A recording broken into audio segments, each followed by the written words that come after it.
Good morning and a very, very happy morning. We are reading The Untethered Soul written by Michael A. Singer और we are on page number 93 और writer कहता है last audio में हमने ये देखा कि फेलियर कैसा दिखता है, तो let's define success also. Success regarding your psyche, आपका मन, आपका चित्त is comparable to health to your physical body. Means आपको अपने मन की याद ही ना आए. एक नेचुरली हेल्दी बॉडी कौन सी होती है जिसके अंदर आपको कुछ भी याद नहीं आता है, आप मस्त चलते रहते हो, आपको उसके बारे में कुछ सोचना नहीं पड़ता है ना. इसी तरह से जब चित्त में डर नहीं होता है, जब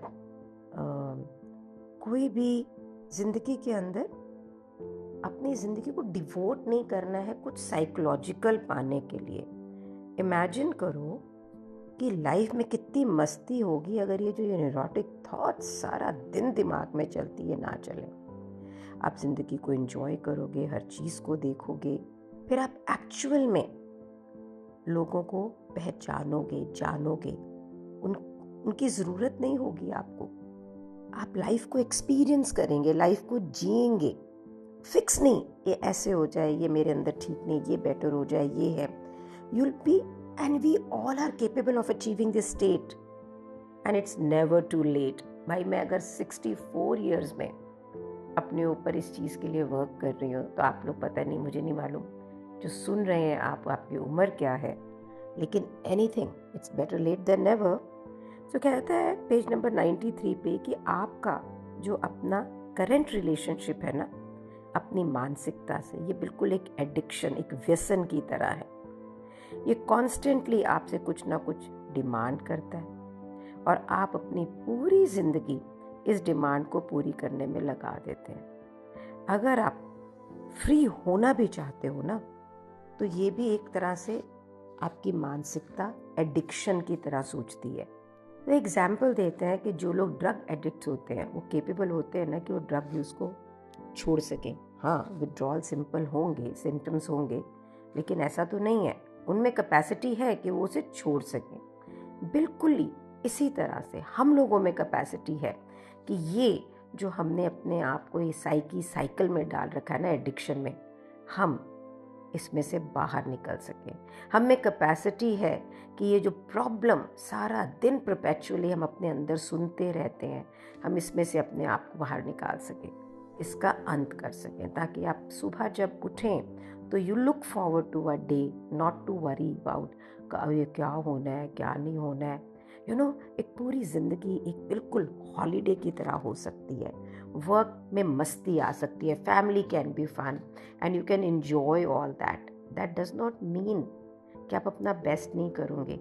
सिर्फ ये है कि जो भी करेंगे उसमें मस्ती करेंगे, और जिस समय आप सोने जाएंगे then you will let it all go and just sleep. तो जिंदगी वैसे जानी, वैसे जीनी जिसमें कोई चिंता नहीं है, किसी चीज़ के लिए आप बिल्कुल अपटाइट नहीं है. Rather than fearing, fighting, living life. मेरे को तो पढ़ के भी अच्छा लग रहा है ना, कि आप अपनी लाइफ को बिल्कुल किसी भी डर से अपनी मानसिकता के ऊपर निकाल सकते हैं. इसको सिर्फ हमें ये जानना है कि हम इसे कैसे करें. वो कहते हैं स्मोकिंग का एग्जाम्पल लो. ये अंडरस्टैंड करना मुश्किल नहीं है कि स्मोकिंग को रोकना कैसे है. कीवर्ड क्या है? Stop. It really does not matter कि आप कौन से पैच यूज़ कर रहे हो या कैसे उसको रोक रहे हो. सिंपली मतलब ये है कि आपको स्मोकिंग को रोकना है. आपको उसके लिए इस सिगरेट को मुंह में डालना बंद करना पड़ेगा. बाकी जितनी भी टेक्निक्स हमें पता है, च्युइंगम चबा लो, ये कर लो, वो कर लो, वो सब हो सकता है आपको हेल्प करे, लेकिन बॉटम लाइन ये है कि आपको सिगरेट में मुंह में डालना बंद करना पड़ेगा, और उसके लिए आपको अपने आप को रोकना, और वही एक गारंटी है जो आपको स्मोकिंग करने से रोकेगी. बिल्कुल यही टेक्निक पेज नंबर 94 पे राइटर कहता है कि आपको यूज़ करनी है अपने साइकोलॉजिकल मेस से बाहर आने में. आपको अपने माइंड को ये बताना बंद करना है कि भाई तेरा जॉब है ये कि हर पर्सनल प्रॉब्लम को फिक्स करे. ये जो जॉब हमने अपने माइंड को दे दी है ना, इससे ये माइंड बेचारा टूट गया है, सारा टाइम डिस्टर्ब रहता है, सारी एंटायर साइकी हमारी डिस्टर्ब रहती है। इसकी वजह से डर, एंग्जाइटी, न्यूरोसिस, पता नहीं क्या क्या होते हैं। ये जो हमारा माइंड है, इसका इस दुनिया के ऊपर कोई कंट्रोल नहीं है। ना तो ये ओमनिसिएंट है, ना ये ओमनीपोटेंट है, मीन ना ये सर्वव्यापी है, ना ये सर्वशक्तिमान है, ना ये वेदर को कंट्रोल कर सकता है, ना ये प्रकृति की किसी फोर्सेस को कंट्रोल कर सकता है, ना किसी व्यक्ति को, ना किसी चीज़ों को, ना किसी जगह को क्रिएट कर सकता, कंट्रोल कर सकता है। तो आपने अपने माइंड को एक इतना इम्पॉसिबल काम दे दिया है कि मैनिपुलेट करो इस पूरी दुनिया को, ताकि वो तुम्हारे अंदर की पर्सनल इनर प्रॉब्लम्स को फिक्स कर सके। तो अगर आपको एक हेल्दी स्टेट ऑफ बीइंग चाहिए ना, तो अपने माइंड को स्टॉप करो, to do this, to do that. Relieve करो इस माइंड को कि ये जिसको दिया है कि टू मेक श्योर कि हर चीज़ और हर व्यक्ति वैसा हो जाएगा जैसा तुम चाहते हो कि वो हो, so that you can feel better. So mind के पास ये क्वालिफिकेशन नहीं है कि वो ये जॉब कर सके। इसको इस नौकरी से निकाल दें और अपनी जो ये इंटरनल इनर प्रॉब्लम है ना, इसे भी निकालें। आप अपने माइंड से ना एक बिल्कुल डिफरेंट रिलेशनशिप क्रिएट कर सकते हैं। जब भी ये आपको बताए आपको ये करना चाहिए या आपको ये नहीं करना चाहिए, ताकि आप दुनिया को वैसे कर सको जैसे कि आपके पहले धारणा में है, जस्ट डोंट लिसन। बिल्कुल वैसे ही है ये कि जैसे अगर हमने ये डिसाइड कर लिया कि जी हमने सिगरेट नहीं पीनी, तो माइंड कुछ भी करे, आप सिगरेट को मुंह में नहीं डालोगे ना। चाहे ये डिनर ख़त्म हुआ है, चाहे हम एंग्शियस फील कर रहे हैं, चाहे हमें ज़रूरत महसूस हो रही है, चाहे कुछ भी कारण हो, हमने सिगरेट को नहीं छूना। इसी प्रकार से जब ये दिमाग आपसे बोले कि अरे ये कर, वो कर, तब ठीक होएगा, वो ठीक होएगा, don't buy it, don't buy it. Truth is हर चीज वैसे ही ठीक लगेगी if you are okay with everything. जैसा है ठीक है। ताहि विधि राखे राम, जाहि विधि रहिए, सीताराम सीताराम सीताराम कहिए। मेरी मम्मी का ये ना पेट डायलॉग था, राइट। हमेशा हमें कहती थी कि इसी तरह से ये यही बोल रहा है, the day you become okay with everything, it's a time when everything will be okay. All you have to do is stop expecting कि ये जो आपके दिमाग है, इसके सोच के साथ में जो भी आपके अंदर घचर बचर चल रही है, रॉन्ग है, ये फिक्स हो जाएगा। यही सार है, यही जड़ है। ये आपका जो माइंड है ना, ये गिल्टी पार्टी नहीं है। इनफैक्ट माइंड मासूम है। ये एक कंप्यूटर है, एक टूल है। इसको आप यूज़ कर सकते हैं बहुत महान सोच के लिए, कोई साइंटिफिक प्रॉब्लम को सॉल्व करने के लिए, किसी ह्यूमैनिटी को सर्व करने के लिए।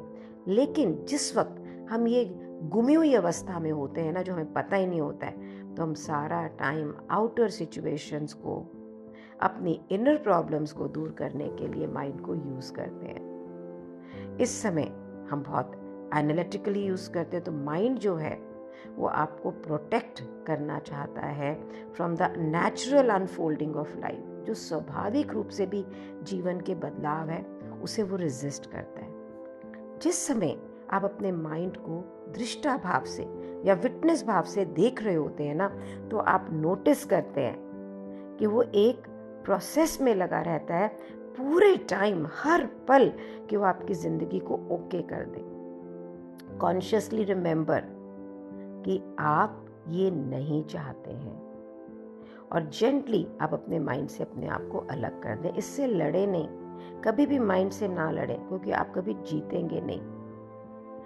ये आपको बीट कर देगा। अगर आपने इसको सप्रेस किया तो ये आपको बाद में आके बीट करेगा। तो इंस्टेड कि आप अपने माइंड से लड़ें, बस उसके साथ दोस्ती ना करें, इस तरह की बातों के अंदर पार्टिसिपेट ना करें। जब आपको ये लगता है कि माइंड ये कह रहा है इसको फिक्स ऐसे कर दो, इसको फिक्स वैसे कर दो, हाँ, तब आप सुने मत। Just don't listen to your mind. Vipassana जो आपको बार बार सिखाती है to live life like a witness, साक्षी भाव से जीवन को जीना, भोक्ता भाव से नहीं, वो यही कोर है। की क्या है यहाँ पे? कि ये है कि क्वाइट, शांत होना। माइंड को शांत होने की ज़रूरत नहीं है, हमें शांत होने की ज़रूरत है। ये जो हम विटनेस होके इस न्यूरोटिक माइंड को देख रहे हैं ना, उसे शांत होने की ज़रूरत है. Just relax and you will be naturally, ये माइंड आगे चलता रहेगा, जो चलना है पीछे रहोगे, बिकॉज आप वहीं पे थे. You are not a thinking mind. आपका माइंड आप नहीं है. आप अपने ये सोचते हुए दिमाग के प्रति सचेत हैं. ये सचेतना, ये चेतना, ये कॉन्शियसनेस जो इस माइंड के पीछे है, आप वो हो. जैसे ही आप अपना पूरा दिल, पूरी आत्मा इस माइंड में लगानी बंद कर दोगे ना, वैसे ही आप ये देखोगे कि आप माइंड को वॉच कर पा रहे हो, उसको साक्षी भाव से देख पा रहे हो, और फिर आपको पता लगेगा कि कितनी तरह की सोच मेरे अंदर चल रही है और आप उसको देख रहे हो. इवेंचुअली आप वहाँ पर देख पाओगे ये कैसे कैसे ड्रामे आपके साथ कर रहा है. जिस समय हम ऐसी अवस्था में पहुँच जाते हैं ना, तब उस समय आपकी माइंड के साथ प्रॉब्लम दूर हो जाती है. अब आपकी सचेतना इस जो थिंकिंग का प्रोसेस माइंड का चल रहा है उसमें अटैच्ड नहीं है. ये सोच ऐसी है जो आप देख रहे हो कि आपका माइंड कर रहा है, और आप इस चीज़ के प्रति भी सचेत हो कि आप सचेत हो. नाउ अब आप पता है कौन है? इन ड्वेलिंग बीइंग द कॉन्शियसनेस. अब आप चेतनता में जीवन जी रहे हैं. अब ये सोच नहीं है, you are just that. You can watch your mind being neurotic and then not get involve with it. बस अपना ये जो डिस्टर्ब माइंड सारा दिन चिक चिक चलता है ना, इससे अपने आप को अनप्लग करना है. माइंड तब भागता है यहाँ वहाँ जिस समय आप उसको अपनी अटेंशन की पावर देते हैं. The moment you remove your attention from there, ये जो सोचने वाला सदा का जो दिमाग है ना, ये पीछे रह जाता है. छोटी छोटी चीज़ों से शुरू करें. किसी ने आपको कुछ कहा, आपको वो अच्छा नहीं लगा, बस डजंट एक्नॉलेज इट ऑल. किसी दोस्त से मिले, आपने उन्हें हेलो किया, लेकिन वो सीधे चला गया. आपको ये भी नहीं पता उन्होंने सच में सुना कि नहीं सुना, या एक्चुअली इग्नोर किया. आपको ये भी नहीं पता है कि वो आपसे कुछ नाराज़ है कि नहीं, उनके माइंड में क्या चल रहा है ना. लेकिन हम कितना कुछ सोच लेते हैं ना. सो गुड टाइम है कि हम उसको रियलिटी चेक दें. इस प्लैनेट के ऊपर, पृथ्वी के ऊपर billions of people are there है. अगर उसमें से किसी ने तुम्हें हेलो नहीं किया तो यार क्या हो गया? आप ये कह रहे हो कि आप इसको हैंडल नहीं कर सकते हो, इस कॉन्वर्जेशन को नहीं समझ रहे हो, नहीं इग्नोर कर सकते हो. तो राइटर आपसे पूछ रहा है, इज दैट रीजनेबल? क्या आप अपने आप से जस्टिस कर रहे हो? ये छोटी छोटी बातें जो ज़िंदगी में हो रही होती है हर रोज़ हर पल, अगर आप इससे भी अपने आप को फ्री कर लेंगे ना, है ना, तो आप अपनी इस साइकी मन को आज़ाद कर लेंगे. करना चाहते हैं कि नहीं, ये बताइए, इस मन को आज़ाद. बिलीव मी, जैसे जैसे हम इस प्रैक्टिस के अंदर जाते हैं, वैसे वैसे बड़ी बड़ी चीज़ें भी बिल्कुल कोई मायने नहीं रखती हैं. जो चीज़ें पहले इतनी सिग्निफिकेंट होती थी, अरे ये हो गया, घर में ऐसा नहीं है, इसने ये बोल दिया, बहुत कुछ, और फिर वो बिल्कुल भी मैटर नहीं करता. I am experiencing it in my life.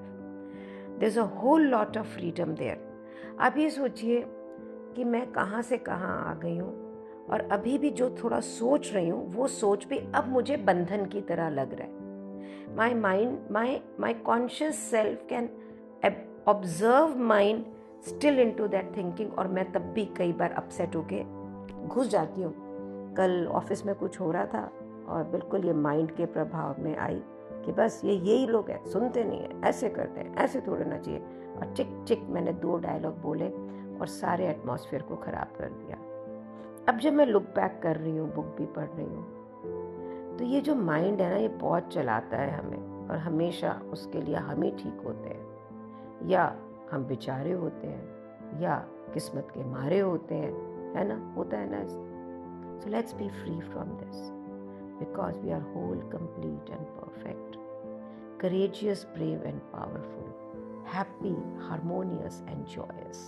That is what is our real self is.